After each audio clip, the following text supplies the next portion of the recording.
Hello friends, welcome back to my mini blog. कसे आहात सगळे? तर इथे माझा स्टडी सुरू होता आणि नंतर मी एडिटिंगला बसणारच होते.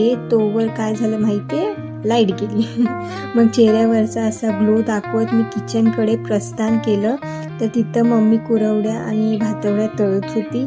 त्यानंतर तेलामध्ये अशी वांगी धुवून टाकली. त्यावर तिखट, मीठ, धने पावडर टाकून ते मिक्स केलं. मग थोडं पाणी ओतून आणि एक उकळी देऊन कमी फ्लेमवर थोडं झाकून ठेवलं शिजण्यासाठी. वांग्याच्या भाजीची रेसिपी हवी असेल तर कमेंट नक्की करा. इथे मम्मी हॉलमध्ये जाताच मी माझ्या खाद्यपदार्थाकडे जाते आणि तुम्ही पण या खायला. मस्त कुरकुरीत अशी भातवडी आणि कुरवडी गावावरून आणली होती. तर ब्लॉग इथेच एंड करते. चॅनेलला नक्की सबस्क्राईब करा आणि लाईक करा. Good night.